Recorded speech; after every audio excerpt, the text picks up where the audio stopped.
بسم اللہ الرحمن الرحیم الحمد للہ رب العالمین اللہم صلی علی محمد کما تحب و ترضی له۔ لرن اسلام ٹوڈے چینل کی جانب سے آپ سب بہن بھائیوں کو سلام پیش کرتا ہوں۔ معزز سامعین کرام، آج جمعۃ المبارک کا دن ہے، اسی حوالے سے ایک انتہائی اہم وظیفہ آپ کے لیے لے کر آئے ہیں۔ یہ ویڈیو انتہائی قیمتی ہے، آخر تک لازمی دیکھنا ہے تاکہ آپ کو سمجھ آ سکے کہ وظیفے کو کس وقت اور کس طرح آپ نے کرنا ہے، تاکہ آپ وظیفے سے مکمل طور پر فائدہ حاصل کر سکیں۔ معزز سامعین کرام، وظیفے کو جو کرنے کا وقت ہے وہ بعد نماز عصر ہے۔ جمعے کے روز بعد نماز عصر کی نماز سے لے کر مغرب کی نماز کے دوران جو وقفہ آتا ہے، اس وقت کے درمیان جو ہے آپ نے اس وظیفے کو کر لینا ہے۔ بزرگان دین کہتے ہیں کہ جمعہ کے روز عصر کی نماز کے بعد اور مغرب کی نماز سے پہلے ایک ایسا وقت آتا ہے، ایسی گھڑی آتی ہے کہ جس کے اندر اگر دعا کی جائے تو وہ دعا جو ہے قبول ہوتی ہے۔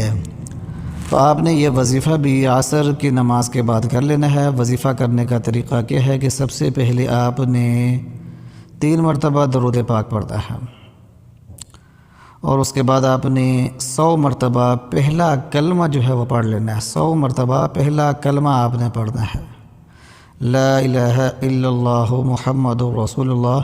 پہلے کلمے کی برکت سے انشاءاللہ العزیز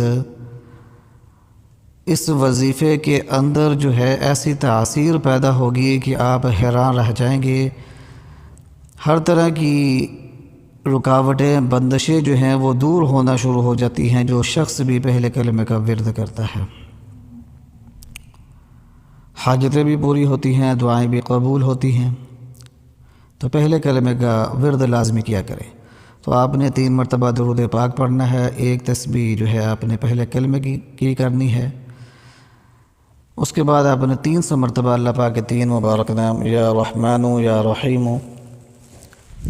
یا بدیع، اللہ پاک ان 3 مبارک ناموں کی 3 تسبیحات کر کے دعا کر لینی ہے، اور اس کے بعد جو ہے آپ نے 3 مرتبہ درود پاک پڑھ لینا ہے۔ یہ وظیفہ جو ہے مکمل ہو جائے گا۔ دوران وظیفہ کسی سے بات چیت نہیں کرنی، کوشش کریں کہ نماز کے فوراً بعد یہ وظیفہ کر لیں بغیر کسی سے بات چیت کیے۔ جیسے ہی نماز سے فارغ ہوں سلام پھیریں، اور اس کے فوراً بعد جو ہے آپ اس وظیفے کو شروع کر دیں۔ یہ انتہائی مجرب عمل ہے، ہر طرح کی مشکلات پریشانیوں سے نجات حاصل کرنے کا، حاجتوں کے پورا ہونے کا، دعاؤں کی قبولیت کے لیے یہ عمل انتہائی مفید اور مجرب ہے۔ اس عمل کو لازمی کریں اور ہمیں اپنی دعاؤں میں یاد رکھیں۔ وآخر دعوانا ان الحمد للہ رب العالمین۔